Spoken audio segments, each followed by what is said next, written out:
Those speakers sound really good, probably honestly the best I've heard.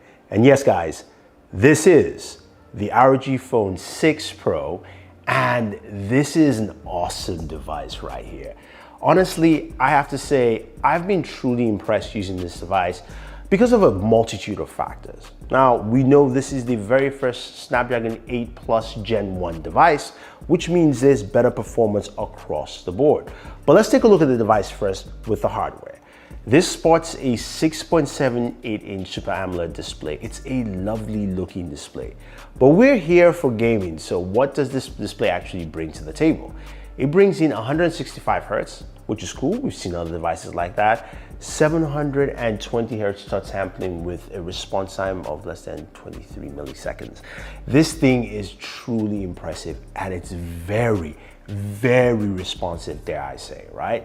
Which is great. Now, when we flip over to the back, we have just more features built in. Now, we've got a 50 megapixel camera with a main sensor, as well as a 13 megapixel ultra wide, which we'll see some photos for.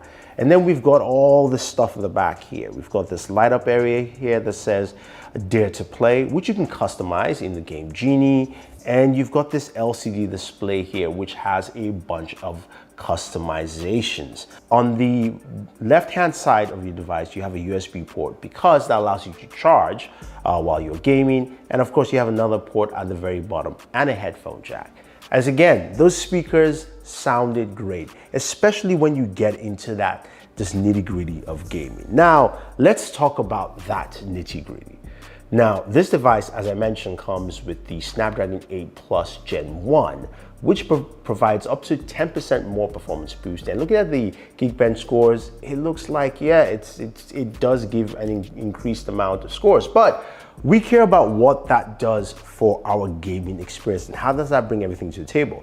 We also have 18 gigabytes of RAM, right? DDR5 RAM, which is insane, which means we can do more with this device. 512 gigabytes of storage on this device, and it has a 6,000 milliamp battery, yes, which charges with a 65 watt charger. And Asus says it should take about 42 minutes to fully charge the devices. Now, the batteries are split into two. They're two 3,000 milliamp batteries, but the design here is very intentional. Now, think about the two batteries split up, but what's impressive here is that the SoC is right in the middle. Why? That is very important because they do have a graphite plate on top of that, but you can also use a bunch of the accessories to cool this device even more. But before we get to that, let's get into the meat of the matter. Let's look at the games. Now, there are a ton of games you can actually play on this device that will work really well, all the way from, of course, our very first day game, Call of Duty Mobile. This runs really well on the device. It's very smooth. We get a solid 60 frames per second on both multiplayer and, of course, Battle Royale, which I actually played for about 20 minutes, won my game, was pretty cool, but a solid smooth 60 frames per second. I know you guys probably want higher frames, it can. We just need to get an update for that to happen. Then we move over to, of course, PUBG Mobile, where we ran it on both settings, Smooth Extreme, Ultra HD, Ultra. Now, at Smooth Extreme, 60 frames per second was just locked on, smooth, and our temperatures was also really nice as well. Now, you notice there's an inbuilt meter there that gives you, of course, all your game stats if you want to, as well as also us using our, of course, Geekbench here. And of course, Ultra HD Ultra, we got 40 frames per second. Now let's move this to Apex Legends Mobile. Now this is one where we played a couple of settings. The very best settings for FPS, we got a locked 60 frames per second, which of course the graphics were dialed down a bit. But when we went with the highest graphical settings, we got 40 frames per second. That is just standard with Apex right now, but it played really well and very smooth. I was able to use a lot of the touch controls as well as also the trigger buttons, which are on top, which are super sensitive. And I'll get to some of that customization for you. Now, finally, of course, we have Genshin Impact, super well unoptimized game, which ran at 57 frames per second. I know I'm playing this before any updates, optimization, but it's good to see that this was able to run almost close to 60. I did play for about an hour and it was absolutely fine with this system. Now, let's talk about those accessories and temperatures, because this is where you guys are gonna be asking me. Now, without the the active cooler, playing a game like Genshin Impact, I got up to 47 degrees Celsius or about 116 degrees Fahrenheit. So that's where the temperatures were for that. Now, when I actually use the cooler itself, this is the Aero 3 cooler, and this bad boy is truly unique because it's got 4 customized buttons, which are totally remappable through the Game Genie software itself. I was able to get temperatures down to about between 36 to 38 degrees Celsius, and this connects via that USB port on the side, so it allows you to basically connect and play, and boy, that really did a great job there. And I like the fact that because the CPU is centered, it allows for just better cooling overall.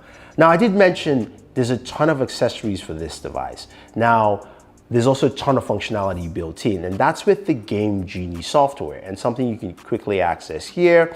And what you see here, you've got a couple of modes. You can go into X mode, which is what I use to do all the gaming and gameplay, and you can change the different modes for better battery performance all the way through. But you also have your ROG Vision, which is this bar at the back here. You can customize it for a couple of things. When you're about to play a game, it says, get ready to game. But when you're charging your device, it actually has a progress meter and will show you the percentage of where your battery is. You also have your system lighting where it says dare to play. As you can see there, it is totally lit up, and that is something that you can actually customize as well.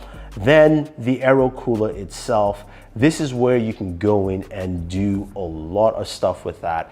You can see your temperatures, but the Game Genie itself, while you're actually playing a game, simply swipe from either of the air trigger corners, left or right down, and boom, that gives you your Game Genie. This is where you can do so much more. You can basically, it turns off all your notifications. You can go in and customize those air triggers, and that's very key. I have different customized air triggers for different games. Call of Duty, I have air triggers just customized for the air triggers right here. I do have air triggers customized for the cooler, and I also have it for the ROG Kunai 3 gamepad here, which we'll get to when we talk about our game streaming services. It is so customizable. You can customize it for ultrasonic buttons here. You can customize it for your cooler buttons, and you also have the ability to look at, of course, your game stats while you are playing. Again, so much functionality built into this that is very, very impressive. Now, the Kunai controller I really do like. I did have some issues connecting via Bluetooth, but I did like it because it comes in a couple of facets. You do have the controller here, you do have the case shell for the device, and then you kind of have like a controller dock that allows you to have it grippable, or I call it like the grip dock.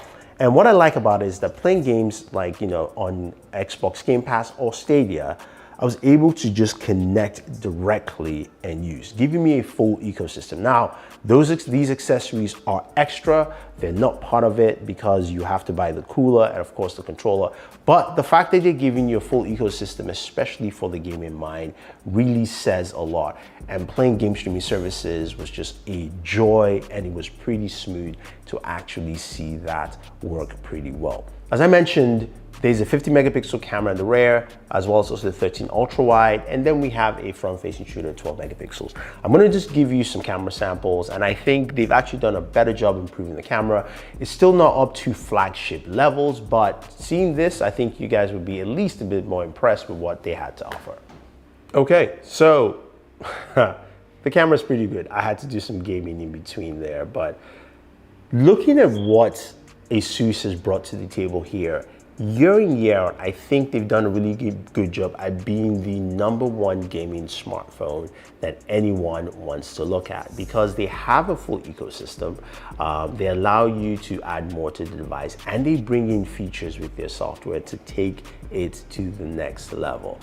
These accessories in this device really does a good job, and I really like what it brings. The camera is actually pretty good. It's not, of course, up to, say, flagship Samsung or Apple quality, but I think you're getting a really good camera this time around.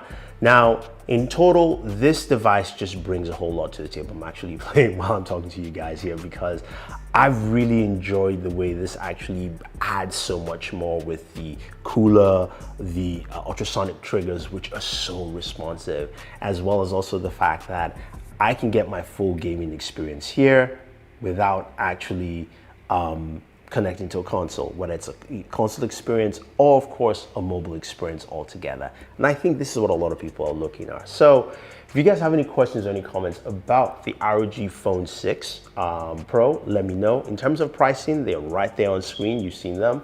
And this is a flagship tier device in terms of mobile gaming.